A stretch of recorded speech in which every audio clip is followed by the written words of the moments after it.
नमस्कार, रमन क्लासेज के इस भाग में आपका स्वागत है। आज इंग्लिश ग्रामर के अंतर्गत हम टेंस चैप्टर को शुरू करने जा रहे हैं। टेंस की जानकारी प्रत्येक छात्रों के लिए, अध्यापकों के लिए बहुत ही आवश्यक है, क्योंकि टेंस के अभाव में जब तक हमें पूरे टेंस का सही ढंग से ज्ञान नहीं होगा, सही ढंग से जानकारी नहीं होगी, तब तक हम अंग्रेजी में न तो उसको ट्रांसलेट कर सकते हैं, न ही उसका ट्रांसलेट इनटू इंग्लिश होगा, न ट्रांसलेट इनटू हिंदी होगा। तो इस कारण से आज का जो चैप्टर है वह टेंस है।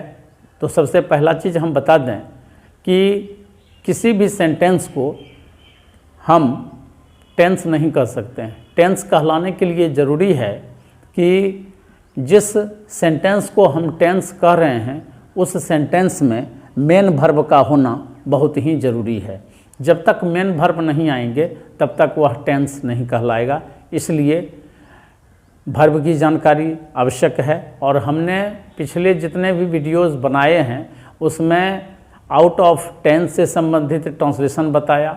इसमें पर्सन, नंबर, जेंडर, आर्टिकल, ये सारे चीज़ बताए ताकि छात्रों को एक एक पॉइंट समझने में दिक्कत नहीं हो। तो आइए आज हम टेंस स्टार्ट करने जा रहे हैं। तो टेंस को हम लोग हिंदी में काल कहते हैं। अब टेंस कहते किसे हैं? तो टेंस का हिंदी काल होता है। कहता है किसी काम को करने या होने में, किसी काम के करने या होने में जो समय लगता है उसे हम टेंस कहते हैं। किसी काम के करने या होने में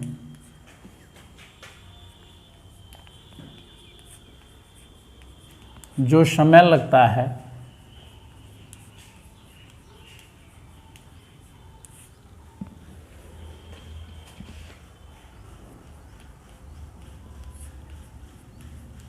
उसे हम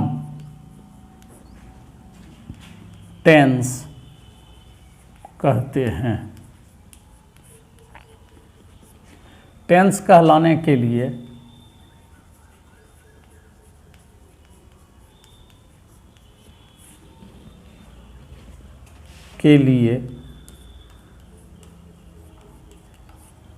सेंटेंस में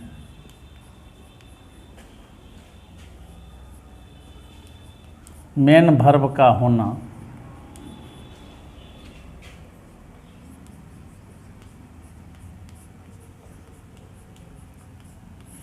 आवश्यक है।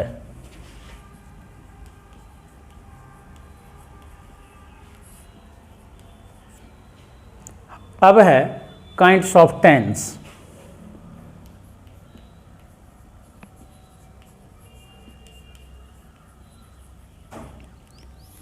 तो टेंस के 3 भेद होते हैं। पहला होता है प्रेजेंट टेंस, इसके बाद होता है पास्ट टेंस,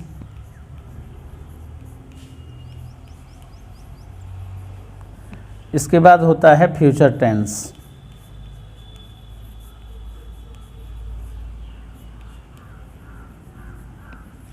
प्रेजेंट टेंस को हम लोग हिंदी में वर्तमान काल कहते हैं।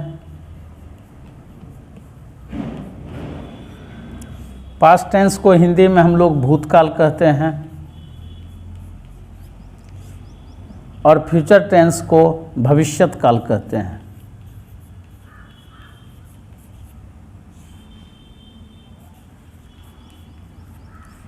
अब ये जो तीनों टेंस हैं, इन तीनों टेंस के फिर 4-4 इसके उपभेद हैं और कुल मिलाकर के जो टेंस होते हैं, टेंस की संख्या 12 हो जाती है।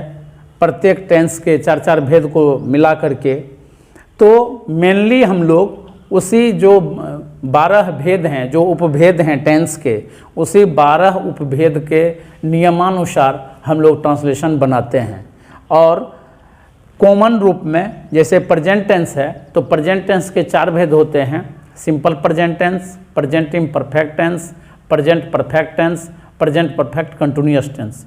इसी प्रकार से पास्ट टेंस का भी होता है। Simple past tense, past imperfect tense, past perfect tense और पास्ट परफेक्ट कंटिन्यूअस टेंस। इसके बाद फ्यूचर टेंस आता है, इसके भी 4 भेद होते हैं, simple future, future imperfect, future perfect, future perfect continuous. तो कुल मिलाकर के 12 टेंस हुए और इन 12 टेंस के आधार पर हम लोग सेंटेंस को बनाते हैं। तो कॉमनली इसके लिए जो बच्चे हैं उनको समझने के लिए है, टेंस को पहचानने का एक नियम है कि हैं हूँ हैं को प्रेजेंट मानो, था थे थी को पास्ट, गागे गी को फ्यूचर मानो, लो बच्चा अब टेंस पहचानो। कहने का अर्थ यह है कि वाक्य के अंत में अगर हैं हूँ हो है आता है तो वह प्रेजेंट टेंस होगा, था थे थी आता है तो पास्ट टेंस होगा, गागे गी आता है तो फ्यूचर टेंस होगा। लेकिन उसी वाक्य को हम टेंस कहेंगे जिसमें मेन वर्ब होगा और तब उसमें हैं हूँ हो है, था थे थी, गागे गी रहेगा। इस आधार पर कहेंगे। अब है कि प्रत्येक टेंस के जो भेद हैं इसके बारे में हम बताएंगे। अब प्रेजेंट टेंस,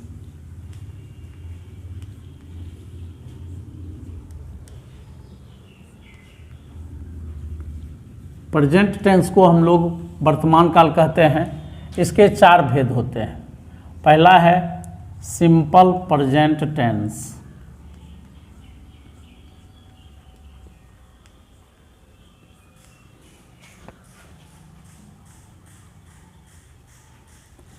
इसके बाद है प्रेजेंट इम्परफेक्ट टेंस,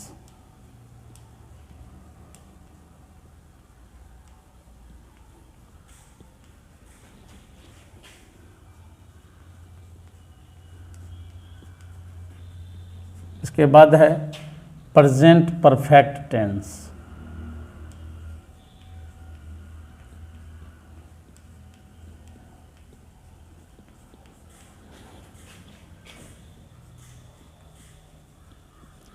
और present perfect continuous tense.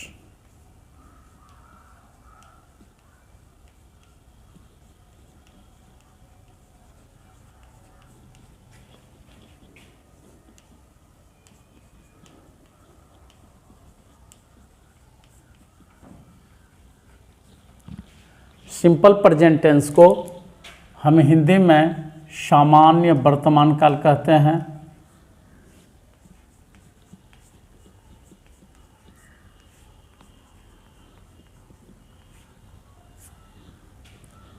Present imperfect को तात्कालिक वर्तमान काल कहते हैं।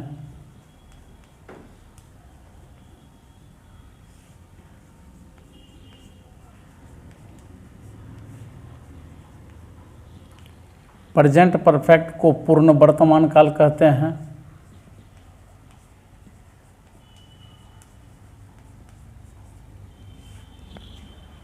प्रेजेंट परफेक्ट कंटिन्यूअस टेंस को अपूर्ण वर्तमान काल कहते हैं।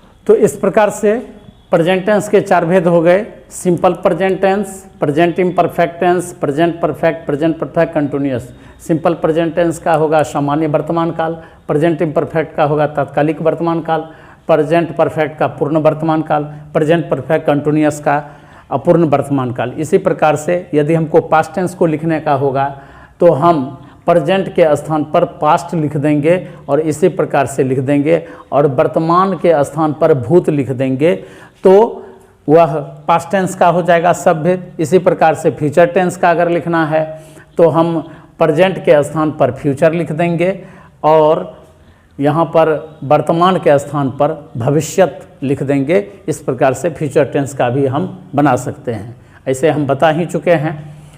तो अब है कि सिंपल प्रेजेंट टेंस। सबसे पहले हम प्रेजेंट टेंस के जो 4 उपभेद हैं इसके बारे में पहले हम सिंपल प्रेजेंट टेंस को के बारे में बताएंगे कि सिंपल प्रेजेंट टेंस में किस प्रकार से हम वाक्यों को बनाते हैं।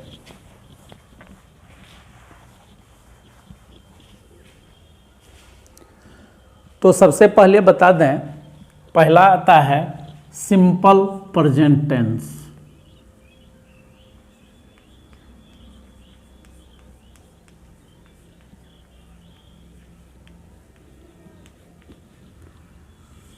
सिंपल प्रेजेंट टेंस को हम लोग सामान्य वर्तमान काल कहते हैं। वर्तमान काल में कोई भी कार्य यदि सामान्य रूप से हो रहा है तो उसे हम लोग सिंपल प्रेजेंट टेंस कहते हैं। सिंपल प्रेजेंट टेंस की पहचान है, सबसे पहले छात्रों को इसकी पहचान के बारे में जानना जरूरी है। तो इसकी पहचान होती है जिस हिंदी वाक्य के अंत में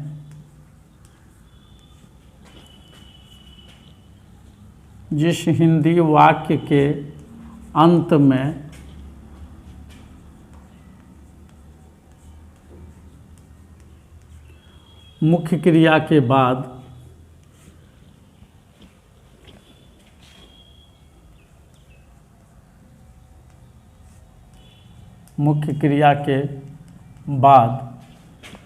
ता है, ती है, ते हैं,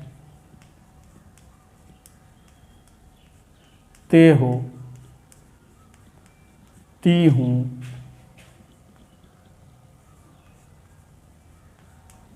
इत्यादि रहे,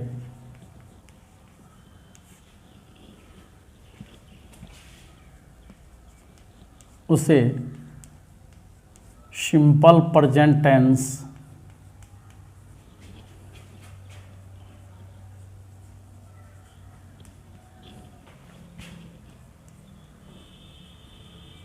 कहते हैं। जैसे राम खाता है, यहाँ पर राम सब्जेक्ट है और यहाँ पर खाता वर्ब है। खाता में खा जो है यह मुख्य क्रिया हो गया, मेन वर्ब हो गया ये, और ताहे लगा हुआ है, तो इसे हम सिंपल प्रेजेंट टेंस कहेंगे। सिंपल प्रेजेंट टेंस में उन्हीं वाक्यों को हम सिंपल प्रेजेंट टेंस कहेंगे जिस वाक्य में मुख्य क्रिया के बाद ता है, ती है, ते हैं, ते हो इत्यादि रहेगा, तब वह सिंपल प्रेजेंट टेंस होगा।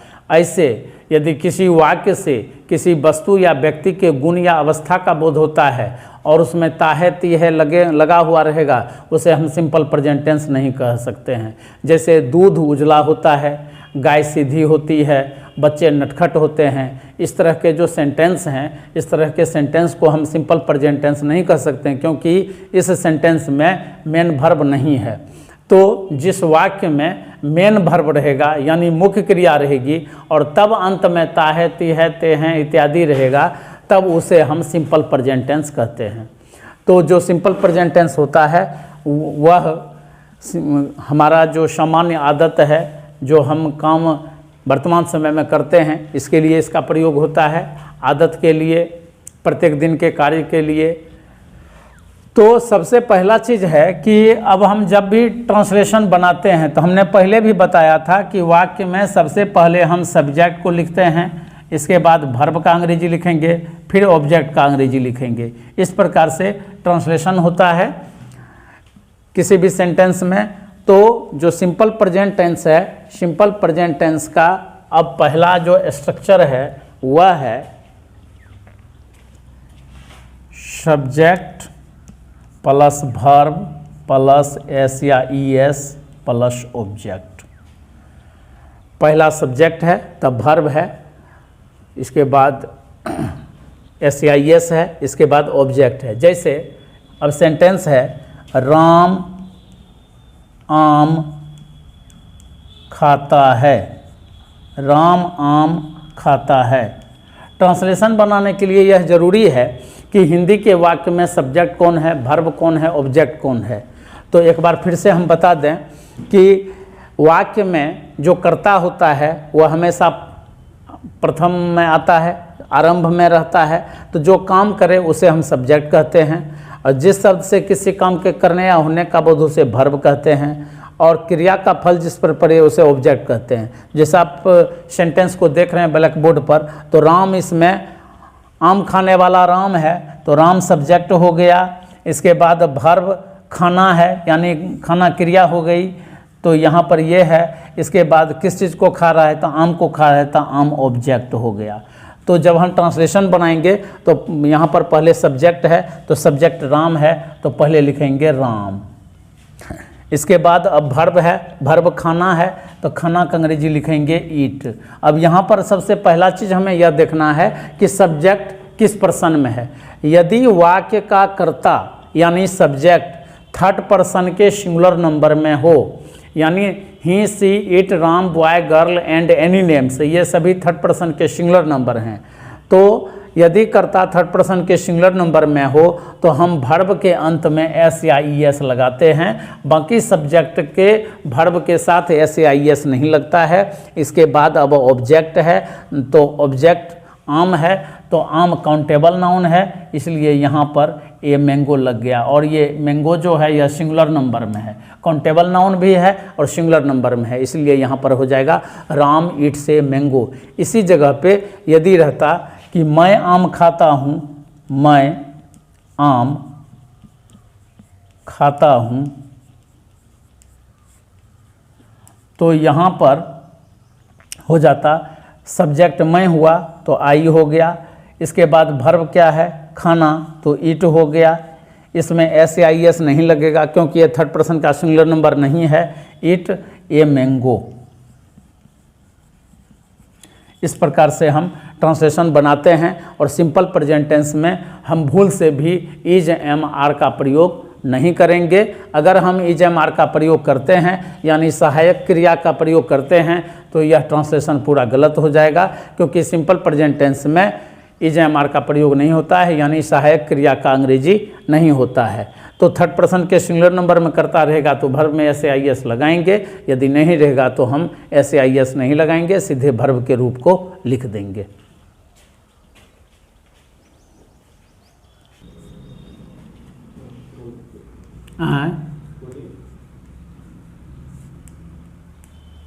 यदि कर्ता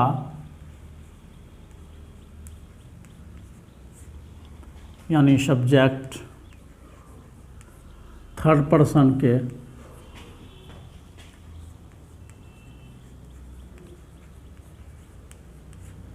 सिंगुलर नंबर में हो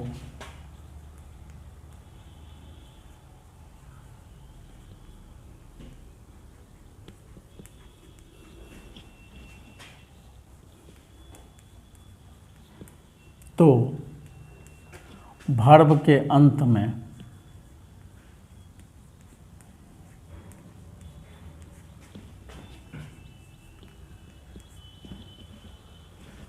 एस या ई एस लगता है।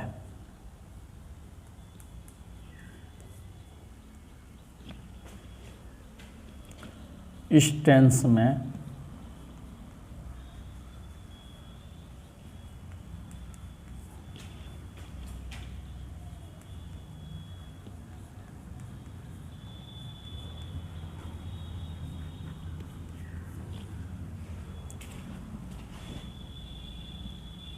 इज एम आर का प्रयोग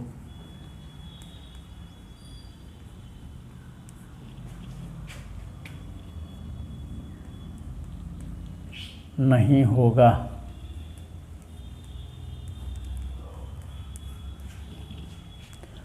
अब है कि इसका जब हम निगेटिव बनाते हैं, सिंपल प्रेजेंट टेंस का जो निगेटिव सेंटेंस होता है, तो निगेटिव सेंटेंस का स्ट्रक्चर हो जाता है सब्जेक्ट प्लस डू या does plus note plus verb plus object. तो थर्ड पर्सन के सिंगुलर नंबर के साथ हम डज नॉट का प्रयोग करते हैं, यानी he, she, it, Ram, boy, girl, ये सब के साथ डज नॉट का प्रयोग होगा। बाकी जो सब्जेक्ट आएंगे उनके साथ डू का प्रयोग होगा।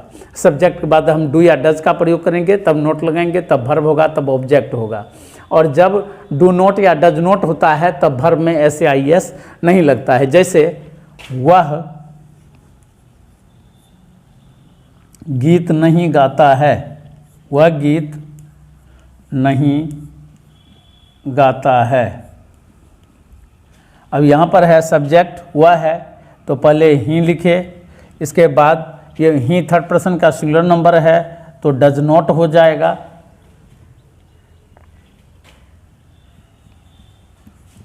इसके बाद वर्ब है गाना, तो सिंग हो जाएगा, और ऑब्जेक्ट है गीत, ए सॉन्ग हो जाएगा। इस प्रकार से हम निगेटिव बनाएंगे। और यदि थर्ड पर्सन के सिंगुलर नंबर में नहीं रहता तो डू का प्रयोग होगा। जैसे मैं गीत नहीं गाता हूँ तो I do not sing a song, he के स्थान पर आई हो जाएगा और डज के स्थान पर डू हो जाएगा।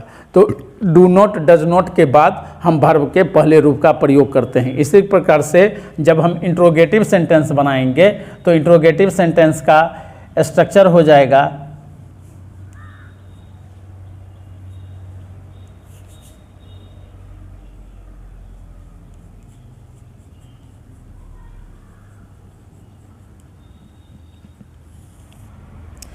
इंट्रोगेटिव सेंटेंस का स्ट्रक्चर हो जाएगा सब्जेक्ट के अनुसार पहले हम डू या डज का प्रयोग करेंगे, इसके बाद तब हम सब्जेक्ट को रखेंगे, तब वर्ब का पहला रूप होगा, इसके बाद ऑब्जेक्ट हो जाएगा। और इंट्रोगेटिव सेंटेंस में हम लास्ट में क्वेश्चन मार्क का प्रयोग करते हैं। जैसे क्या मैं खाता हूँ, तो आई के साथ डू का प्रयोग होगा, तो पहले डू हो जाएगा, डू आई ईट। जैसे यहाँ पर हम लिखते हैं क्या मैं खाता हूँ, तो मैं सब्जेक्ट है, तो मैं के साथ आई है, तो आई से पहले डू का प्रयोग करेंगे, do I it, do I it, क्या मैं खाता हूँ। यदि ऑब्जेक्ट रहता तो ऑब्जेक्ट को लास्ट में रखते। इस प्रकार से हम सिंपल प्रेजेंट टेंस के असर्टिव सेंटेंस को, निगेटिव सेंटेंस को, इंट्रोगेटिव सेंटेंस को बना सकते हैं। इसके अतिरिक्त भी और भी अभी इसमें नियम हैं। तब तक के लिए यदि वीडियो अच्छा लगे तो अधिक से अधिक लाइक करें, शेयर करें, और छात्रों को इस नियम को देख करके अधिक से अधिक प्रैक्टिस करना चाहिए। और प्रैक्टिस करने से, अभ्यास करने से उनका जो इसमें स्किलनेस है वह बढ़ेगा। हम आशा करते हैं कि छात्र अधिक से अधिक इसे पसंद करेंगे, लाइक करेंगे, शेयर करेंगे, सब्सक्राइब करेंगे। तब तक के लिए जय हिंद, जय भारत, वंदे मातरम।